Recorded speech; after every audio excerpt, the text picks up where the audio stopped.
itangazamakuru rikagenda rikamushuka hari yarindi ngo tera ivi ngo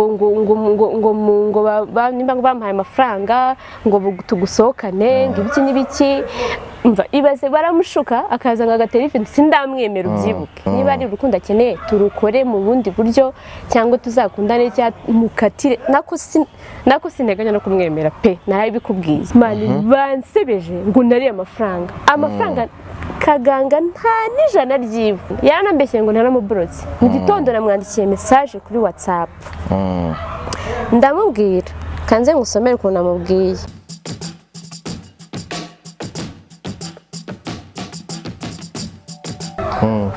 Yes, reka nongere mbashimire kandi nizere ko mumeze neza. Ni 2 in 1 interview. Yes, rero ndabashimiye kandi nizere ko mukomeje kugubwa neza. Amazina yanjye nitwa Eminyawe 2020. Nyarukira kuri Instagram yanjye niho uri bunsange ubundi gahunda zibashe kugenda neza.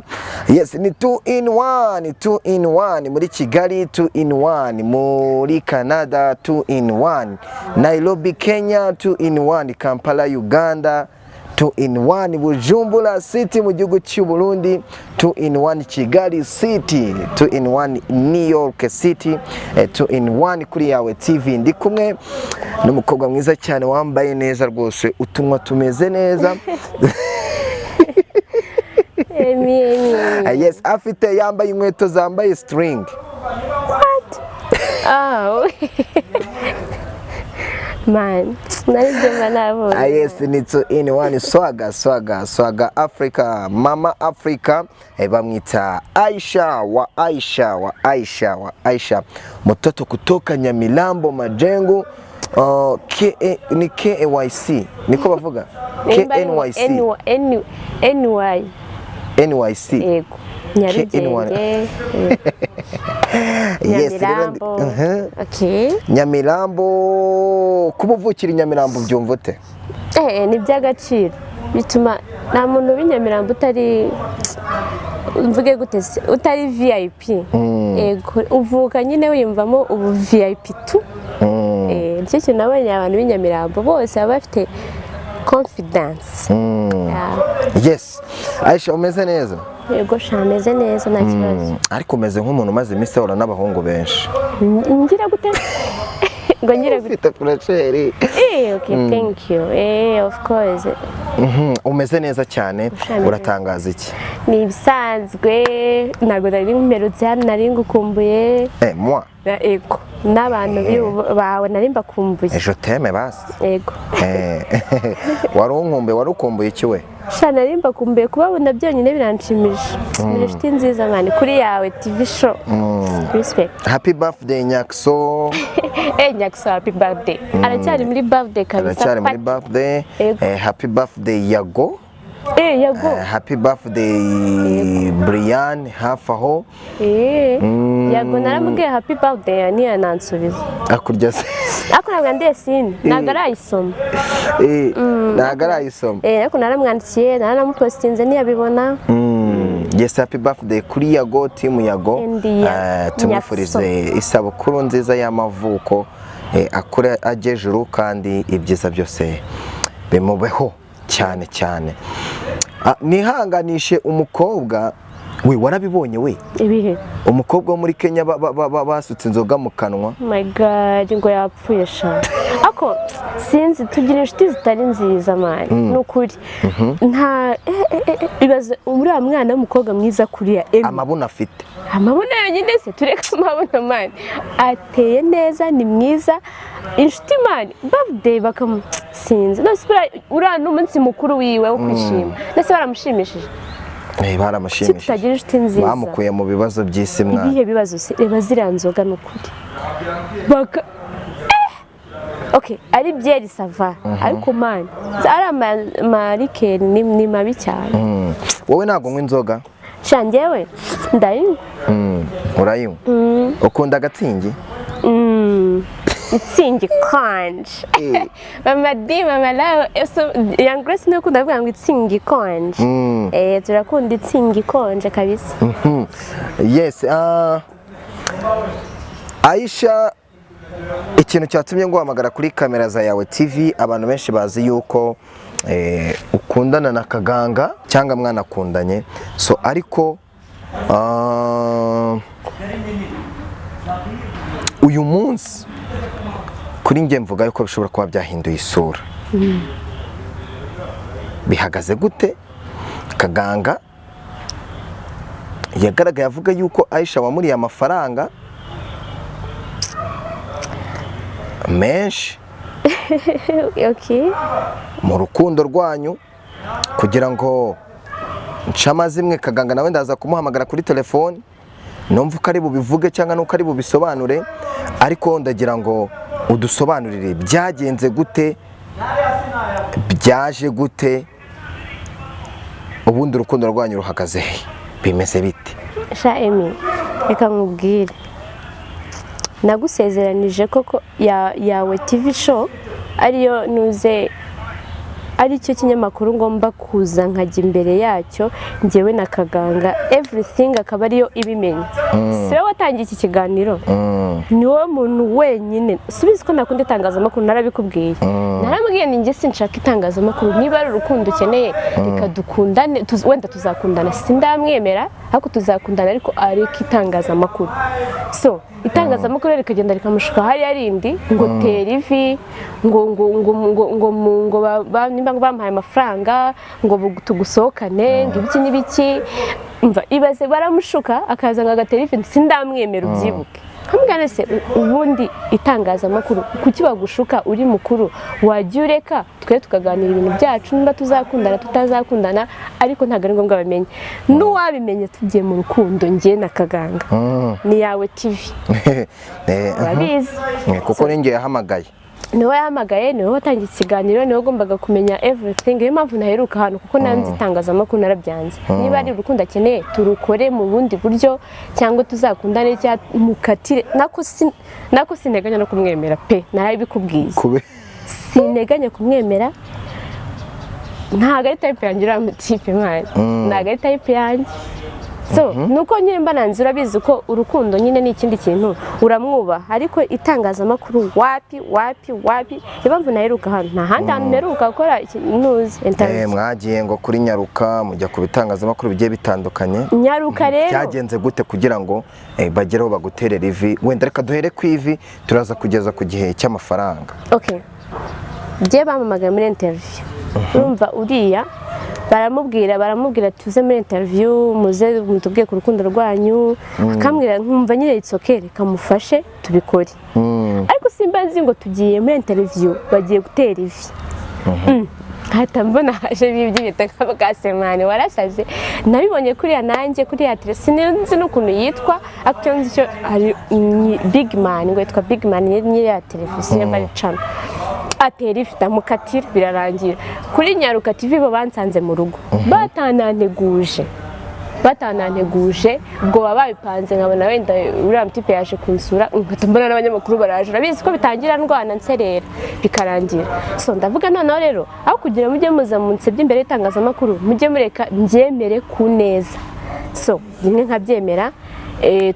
Twasohokeye mu mujyi, baratubwira ngo batugurire nyine bari abanyamakuru, tuze dusangire agafanta twishime. Ndavuga it's okay.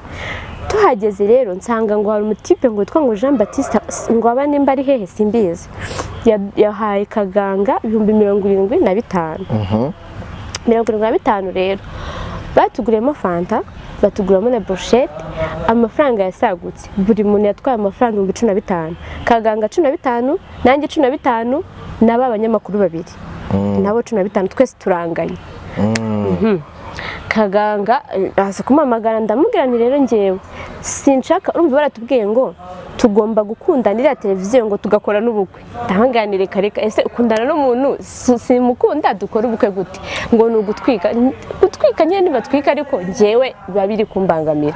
Ndabwira rero sasa sinzongera gukorana interview namwe, sinzongera gusubira muri interview kereka umuntu witwa Emi niwe ugomba gusoza kino kiganiro. Sinzemera no muhungu tujye duhora muri ibyo ngibyo mubeshya se, nze bansebye batera ivi ngo nariye n'amafaranga ibaze 75. Ni 15 bampayeho yonyine, twese twaragabanye turanganye. Kaganga arambwira rero ngo nise ngo ubundi ngo ari amafaranga ngo Jean Baptiste ngo ko ngo ari nge yari yayahaye ngo yari agenewe ngo ngewe ngo yo kugusohokanamo ngo kugira ngo uzanyemere ngo bakaba batwaye amafaranga menshi bo urumva yashakaga we baduhe nka 30 wenda 30 asigaye nyine nayo turanywa agafanta abanyamakuru yo ntago bagombaga gufataho ndamubwira it's okay nyine uko babikoze niko babishakaga nta kibazo birarangira ariko ndamubwira nge sinzongera gukora interview nabivuyemo byarangiriye hariya n'abanyamakuru ndabangira birarangira ejo bundi barampamagara Yarakaye nabwira ni ngewe naravuze ngo nta interview nshaka baravuga ati uriyemera urirata niki ndavuga okay nimbere barabonye mbakatiye bagashaka kuvuga ngo bagiye nko kwihimura kuri iyo televiziyo yindi Kaganga akoze interview kwa Yarakaye ngo Jean Baptiste ngo yamuhaye 100 narabibonye si tunaherukana yaramagana mbwira ngo ubu ngo iyo wemera ngo ko dukora ngo interview ngo nari ku 100 ngo twari kubigabana ndambwira nge it's okay 100 bikoresha umushinga mbe barayaguhaye nge nta kibazo cy'amafaranga mfite ntago nagiye kurwa mvuga ngo nje kurya ngo nje muri interview ngo kubera bagoye amafaranga sinzongera gukora interview ijana ryawe byimenyere birarangira ntiyongeye no kumamagara yongeye kumamagara mbwira none se ngo Aisha ngo nawe ngo ko Yarakaye ngo bemeye ngo kukwishyira amafaranga menshi ngo ariko tugakora ikiganiro ngo tukanagisoza ndabwira rero ntabwo twasoza ikiganiro inkuru twarayitangiye kuri yawe TV tugomba kuyisoreza kwa Emi kuri yawe TV arambwira ngo mani ngufunga umutwe y'ibintu byinshi ndamugana it's okay nta kibazo none se nge ikibazo mfite mwaho ngaho ibyo twakoze byose kugaragara kose kari agatwiko byari bihagaze gute hoya ntabwo kari agatwiko urabizi ko watangiye mu nkunda ndavuga nzamukunda nanjye bizagenda biza ariko imyitwarire y'ura mutipe ntabwo ntabwo ari type yanjye rwose sinamwemera ariko we yagezeho abigira agatwiko mani kandi byari biri seriye yabigize agatwiko byatangiye hano biri seriye kwa Emi hano kuri yawe TV agera ahandi rero bakajya bamubwira ngo barakwishyira ngahe atwike wenda nawe akaza aje gutwika ataje mu bintu biri seriye hatamvuga na mutipe is not serious so ndavuga rero reka bitware gake no muntu atazananyicira izina ntateganya no kumukunda sinkunda n'itangazamakuru nimba ari no kumukunda byari buzabe hagati yanjye nawe hataje itangazamakuru ariko ikintu cyanunguye man kuri iriya cano ngo ni big man uzi umutwe w'inkuru uze gusoma urebe no kuri reba kuri GB Rwanda mani bansebeje ngo nariye amafaranga Kaganga nta n'ijana ryiwe ndanywa amafanta usibye amafaranga banguriyemo fanta Jean Baptiste yazanye yayohereje 75 niyo mafaranga yanguriyemo fanta ibyo 100 bindi bamwerereje turongera no kubonana yaranambeshye ngo ntaramuborotse mu gitondo namwandikiye message kuri WhatsApp ndamubwira kanze ngusomere ukuntu namubwiye wenda mu gihe kiri kwireba iyi titire iravuga ngo Kaganga mukunda ararize Aisha amuriya amafaranga ye yose aramwanga nyuma yo kumuterera ivi birababaje ngahibaze amafaranga yose ayahe mafaranga koko mu gitondo bamwandikiye message gitondo nabyutse ndamwandikira nabitekerejeho ndavuga subu ntere comment hano mvuge ngo muri mwansebeje niki ndavuga ni kubera bashaka gutwika reka bakomeze batwike ngewe mbihorere nta comment nateye ndavuga nzayandikira no mutipe tona mwanki ndamubwira ni man interview wakoze kwa big man si watwitse kuri asugutwika nukunyicira izina kandi ababyeyi banje wazanyemo nta nabo ngira urugero si sawa tu ariko kuhaje buri munsi interview zawe zarangiye nzi neza kuzabitekerezaho neza nta soni umuntu w'umugabo iriya ni show busy ariko ntago yizi neza ngo harya narakuborotse eka mbikorere rimwe nahise muboroka izina ry'Imana yarambeshye ngo naramuborotse mu magambo yavuze muri interview ngo baby ngo yaramborotse ngo korera ndire amafaranga ngo shaye byihore ntabwo njye ko nawe ndizwa ntubuze ariko byarandishije uriya munsi birambabaza sinzi ukuntu nabikusobanura ariko ntago mani uraso agira he mafaranga senari so reka kugira ngo ibi bintu bive mu magambo reka mamagare Kaganga wenda munavugane ngiye naganjye turi buvugane wenda muvugane twumve uri gereza kumuhamagara yitwa Kaganga.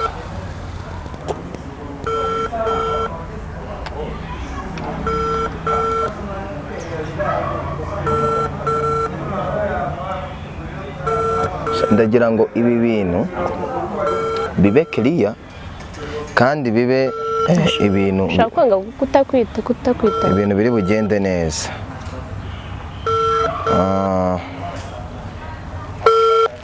Kaganga wanyitabye. Kaganga wanyitabye. Ntabwo yakwitaba kuko nawe arazi ko yakoze amakosa. Kaganga wanyitabye we, reka nongere muhamagare.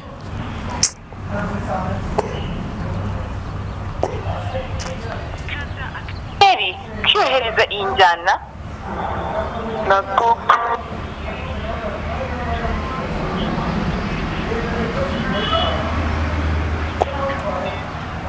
na nabahamagaye Kaganga na kare namuhamagaye ndavuga wenda mbahuze turebe ahantu ikibazo cyanyu kiri mbashe kuba nabikemura. Ntega nta kibazo gihari. Ikihe kibazo se? Sinkunda uriya mutipe, sinzamukunda. Nandi kugerageza of course urabizi. Ariko none naragerageje ntibyakunda, ntago nteganya no kumukunda, sinzanamukunda. Ariko ikintu nakubwira cyo nuko tugomba kumureka gatwika nko kunabishaka. Kaganga yanze kunyitaba yego. Nkuko abishaka natwike, ariko areke kunyicira izina. Abanyamakuru nabona barashukana cyane nise ko baregasanye. Hari no ako je nta kintu bintwaye nuko nyine bari kunyicira izina kanse byara abantu banyeje ama screenshot barambwira nise nukuri ibi nukuri wari amafaranga ngase uriya muntu agira he mafaranga nta mafaranga nta namusa amafaranga none yavuze ngo nyine ngo Jean Baptiste ngo yamuhaye ngo 100 baramubwira ati rero reka ibintu by'ingo va mu by'inkundo ngo ukore amafaranga ngagura ngo akamashini ko gukora injugu ari kuvuga ngo ubu ngo Aisha ngo kubera yabonye ngo ufite ngo akamashini ko gukora injugu ngo agiye ngo kuza ngo kunkunda ndavuga are you serious uramutipe kuko tumureka twikeme none se kuko nagugeze ukunda Kaganga byibura n'umunsi numwe ngo mve ko hari n'akantu kanaje habe n'umunsi numwe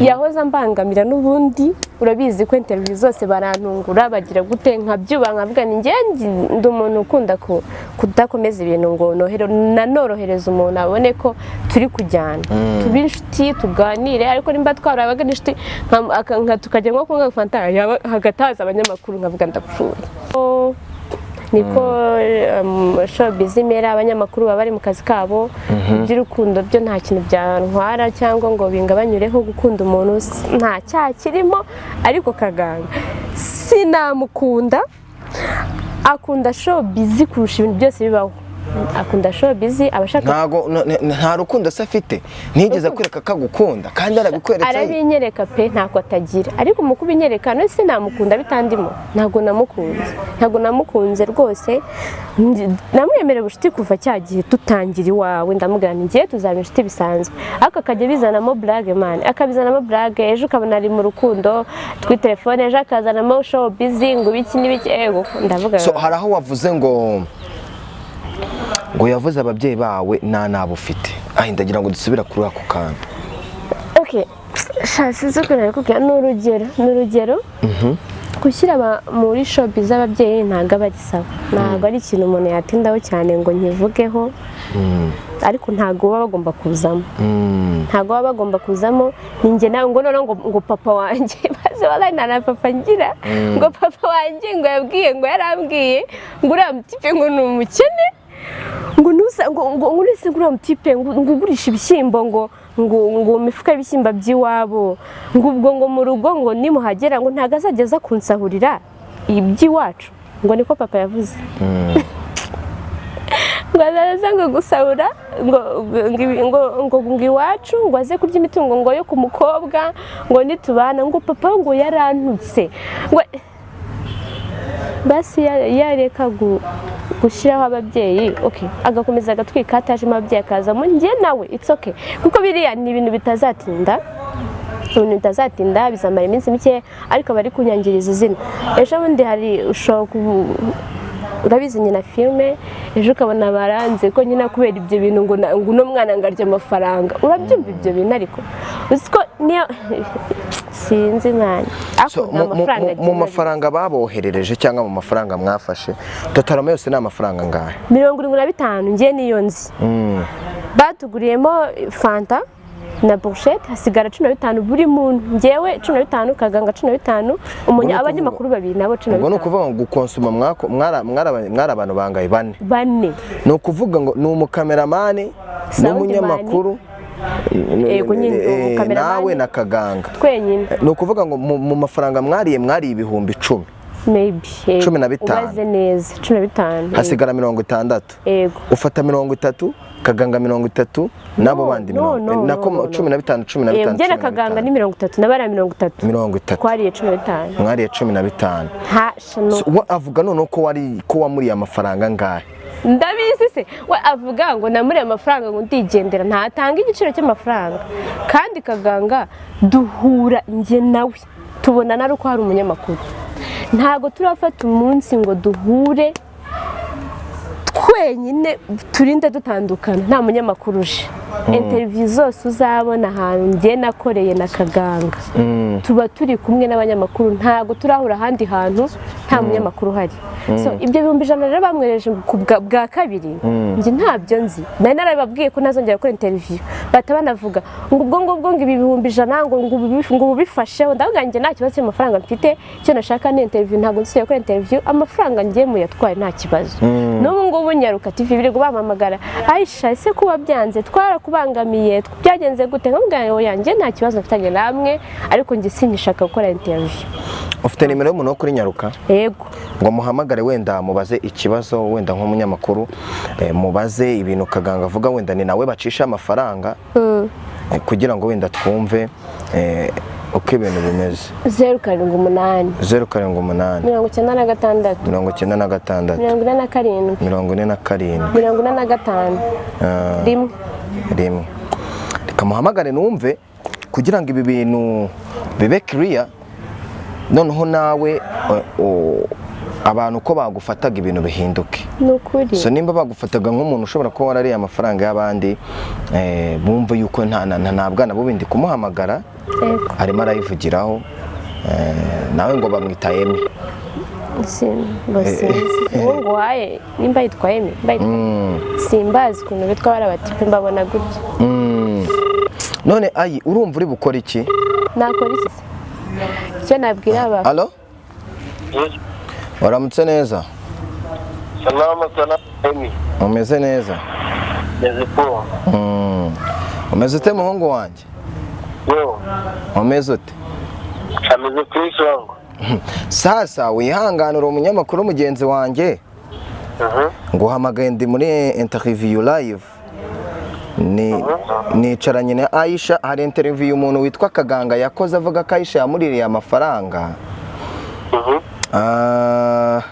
Kandi Aisha wari kuvuga ati amafaranga yose yabonetse ni 170 kandi 75, kandi amafaranga yose amafaranga hamya ko yahawe ni 15.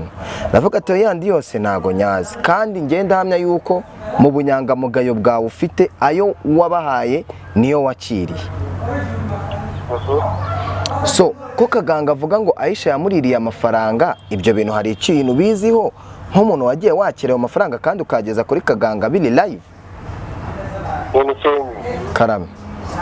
Bidemo kubimbariza muri interview utantemuze murambariza muri interview. So impamvu ngo uhamagaye, hari ukuntu abantu baba bavuga ngo ibi bintu ngo turi gukora ngo nagatwiko ngo niki, kandi Aisha ari mu marira menshi. Urabona naye nimba warabirebye neza cyangwa warebye interview Kaganga yakoze kuri GB uko bimeze, wenda wowe urabizi, kandi nta kindi kintu we turi kugushinja, sibyo? Nta interview yakoze kuri GB. Ubu nanjye namuhamagaye nuko nta mubonye kuri GB ngo mubaze nyine ibyo bakoze. Ubu twaza kubahuza na tubaza na nyine yahamagaye Kaganga. Kaganga yanze kunyitaba. Yanze kunyitaba. Okay, nawe ubu wagakwiye kumushaka ibyo ukamuhuza na Aisha. amubaza niba koko ayo mafaranga yarayariye. wowe se urabivuga iki? so ngo vugana na Aisha. umva nkubwire Emi, so ntabwo tuguhamagaye ngo tukubangamire, ariko ni ukuri urebye interview yakoze uriya mutipe kwa GB yarengereye cyane. Ni ukuri rero kamubwire Aisha. Nanjye nabaye nk'uyirebaho. Ego. Kuko nyine hari ukuntu urabizi hari abanyamakuru bakora ibintu. Ego. Kugira abone amaviews nawe ashaka kugira ngo azamukire ku nkuru ahita ko abona ashaka. Nyine ariko njye biba biri kunsebya, biba biri kunyicira izina. Ibyiza sibyo. Ibyiza kuhamagara Kaganga. Njyewe yanze kunyitaba, nanjye naramuhamagaye yanga kunyitaba. Niba mukiri muri interview ndareka nkumuhamagara njye nkamubaza ati uzana ari wenda njye ashobora kunyitaba. Nyine izi kintu twashakaga se ni uko igihe cyose nahuraga na Kaganga Nyaruka TV ariyo yabaga ihari cyangwa Emi uyu nguyu. So ngewe ikintu navuze ndavuga ngo 75 boherereje Kaganga, sinafashemo 15 ntabwo ubizi. Twese twaragabanye, fata 75 nafata 15 byonyine. Arankubye mwihorere mani, mwihorere, ariko nyine aravuze yego twese twaragabaye, ariko nuko nyine bimeze tu. Ikintu nabwira abakunzi yawe TV show cyangwa abakunzi banjye, amafaranga ya Kaganga nariye rwose. Buriya yabonye nyine naramutse kumukunda ashaka kunsebya cyangwa guhimba inkuru zidashoboka, niko abantu bakunda mu buryo butandukanye. So ariko urukundo ameze nk'umwana uriya mutipe, akunda showbiz, kandi showbiz ntirangira ntizarangira. Nk'ubwo kunsebya ejo azavuga iki? Ko yansebeje ejo noneho najya kuri interview azavuga iki? Okay, baremeye ko abafana ba GB nari amafaranga, noneho ejo ndazasubira azavuga iki? Azavuga ko nari yayahe tutakivugana namubrotse. Kandi ubucuti nibwo bwa mbere, ejo bundi ashobora yari buzankenere nanjye nkamukenera, ariko ubu nyine byarangiye. So ikintu nababwira njye naje hano kwivuguruza, na impamvu naguhamagaye Emi, nanjye nakwiyamagana nabwiye ati inkuru watangiye rero reka tuyisoze. So yanze kuza kuko azi ko yakoze amafuti, kandi sureba buriya bamuhaye nka 3. Ndamuzi big man nawe ku mafaranga. Tujye muri interview twagiyemo ebana sha ndamwana njye sinyamagurukira amafaranga makeya. Aravuga ati okay noneho wowe reka ngo amafaranga menshi uriya nyine turabaha make. Ndamwana nta kibazo ama menshi afata make, ariko abashaka nyine abe yicaye imbere ya kamera. So rero njye cyo nabwira cyo nuko nta mutima mubi, ndabakunda, sinari amafaranga ya Kaganga sha rwose nta nayagira pe. Uko umuntu yakuriye nta yagira, sinza afite uko angana, wenda ntabwo nakiyemera, ariko nzi neza ko nta kintu Kaganga ndusha ku buryo namujya amafaranga. No. Ariko nababwira cyo nuko namubrotse ntacyo yakuvuga. So barongeye baramamagaye. Ego Emi. Nende umuriro uri muracana muri phone, ariko reka ngewe mu kanya nicaye ndahamagara Kaganga. Noneho azayibasobanurire, niba na Aisha azaba hari we yazababwira akayibasobanurire. Emi, ntugire ikibazo ntago nguhamagaye kugira ngo wenda abantu bahojya, nguhamagaye kugira ngo wenda kubera ko ari wa mafaranga yacagaho kandi ibyo wasabwaga gukora waranabikoze. Ahubwo ikintu gisigaye ni ukugira ngo izina rya Aisha ryere kwandura, kandi ni umwana w'umukobwa. Ni umwana w'umukobwa akeneye gutera imbere. Telefone ye iri kuzima, nibyo nende kumubwira yatambutse. So reka Kaganga nawe yanze kunyita, anyandikiye message arambwira ngo ntago naboneka, ngo ntago byakunda, ngo Emi ntago byakunda mani, hari impamvu ntashaka kuza. Yego ntago yaza. Okay reka muhamagarire ko njye ari bwitabe. Wenda wowe waritaba akore no mukire agatera ikisi. So ariko ndagira ngo ngira abantu inama, buriya nimba ushaka kumenya umuntu mwegere aba ari wo mwibariza ese byagenze gutya. Ibintu dukora ni byiza rimwe na rimwe, ariko hari n'igihe bitwicira amazina yacu. Uri guhamagara Kaganga katurebe kakwitaba.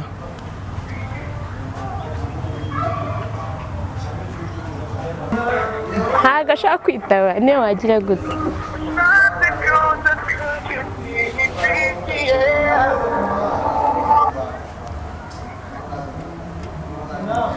Mani ntabwo yitaba tumureke. Okay. Nta mpamvu. Ubwo kuri we ntago ashaka ko kwitaba. Yeah, man. Wenda ayi. Oui. Wamusaba iki? Namusaba iki? Ikintu namusaba nuko nareba indi showbiz atangira, nareba ikindi kintu yatangiza kimuhuza n'abanyamakuru, kimwubakira izina njye ntarimo, hatarimo ijambo Aisha, atajya kunsebya. Njye se ndamusebeje? Ikiganiro twakoze hano namusebeje? Nuko ntafite ibyo kumusebya se? Ariko nyine abereke kuba umwana, amenye showbiz, amenye ko ifite ikintu iri kumfasha ngiye mu buzima.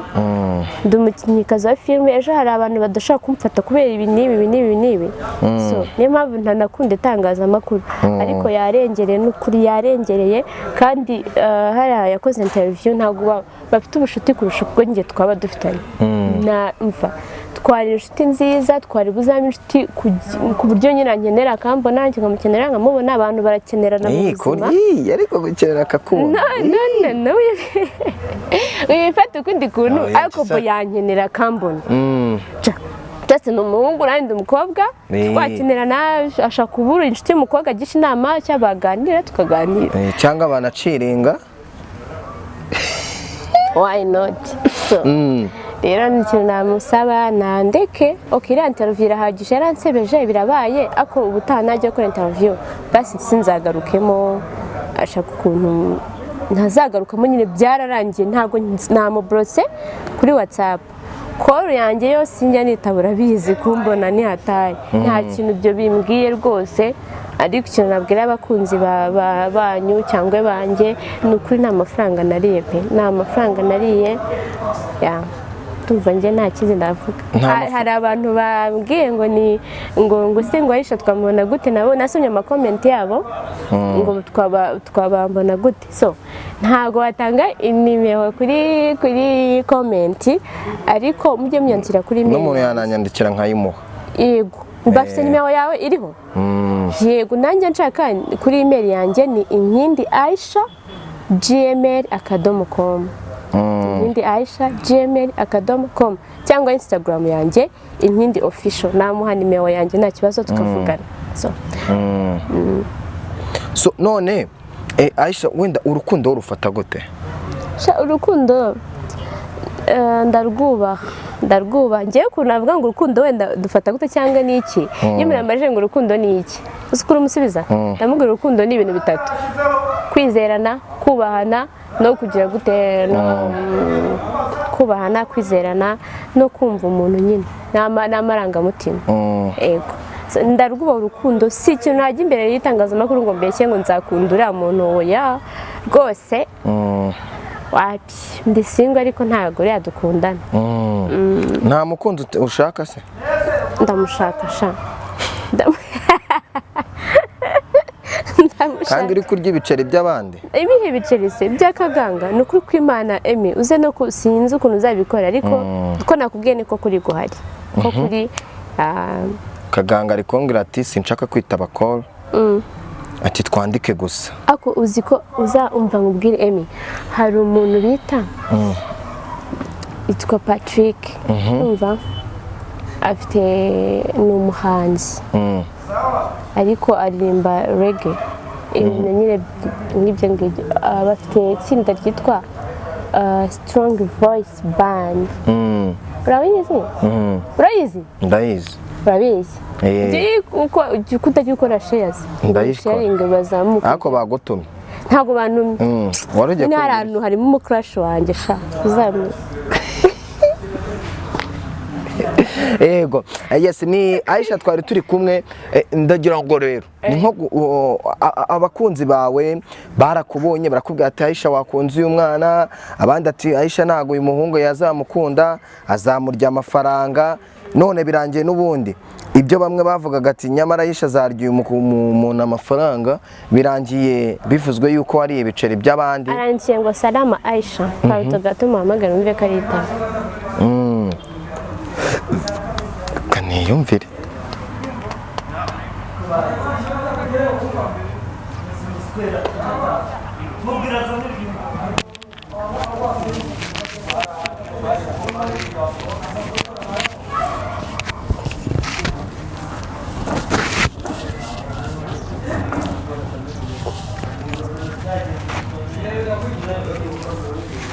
wabyanze senzi yakubonye ngo iki ntari biti yakubonye uwo mukarashi wanzamushake mbahuze ariko sha kuri kw'Imana yanze ko duhura nabuze n'ukuntu namuramutsa no mu ntoki ukuntu waserereje kaganga nawe batazaguserereza batazansereza okay nyine we ari respect mani ndamwubaha ntabwo ari umuntu wabwira ngo ngwino ngo nguze n'umuntu ntabwo ashaka kutabyemera ariko netu araguhamagaye ngo koresha SMS ndahuze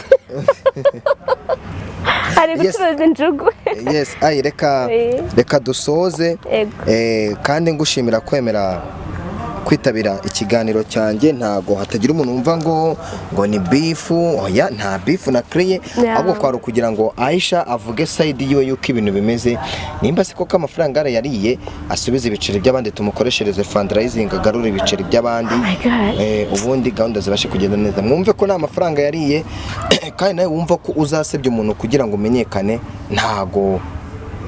ntago showbiz wayishobora ntabwo gusebya ari byo bituma umenyekana ahubwo ibikorwa ukora nibyo bituma umenyekana Aisha nawe nimba uri umukobwa ufite icyerekezo ibi bintu bivemo nizere ko wenda si mu bwenge aba aribwo bwa mbere n'ubwanyu mukora ama interview ndumva itangazamakuru wagerageza kurihagarika kugira ngo ubuzima bwawe bubashe kuba neza wite kugira gukora ubu ukora iki ayi jewe ndi umukinnyikazi wa filime nka niga tu n'ibintu bibiri nyine uri n'umunyeshuri so rero focus ku mashuri yawe focus kuri future yawe ibi bintu ndumva sinzi wabihagarika kuko kongera kukubona mwitangazamakuru ndumva ntabwo mbikunda urumva nta handi hantu nzongera gukora interview ntaho nyine narinje gusoza ibyo natangiye so nta muntu uzampamagara ejo ndi ngambwire ngo ngwino ngo nawe ngo uvuguruze ngo ibyo kaganga yakuvuzeho njye ntabwo nabyemera bya creative yaba ari amatiku twajya duhora tuvuga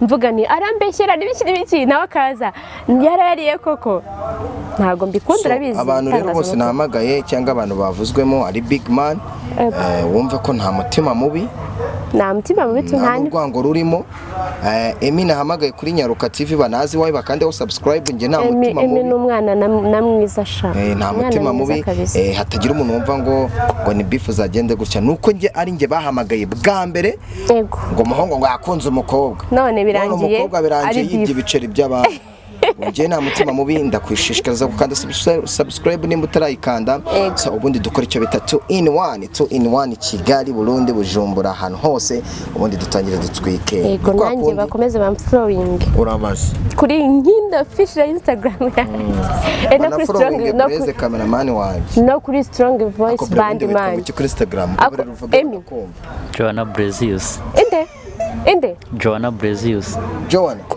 Joanna Brezius mu flowing cameraman wanje nabundi kandi na strong band voice you know nago busy man ugomba kwifuza man winkanga ari okay nandi kugusaba man ubakore hari indirimbo nziza man ariko harimo umuhungu wakunze sana Yarakaye namwita Patrick no ni crush bisanzwe Patrick not Hazo ni crush wanje naga ari uburaya man yes rero wakoze kubana nanjye Imana ikomeze kubaha umugisha peace and love 2 in 1 Igosha mwakoze ndabakunda.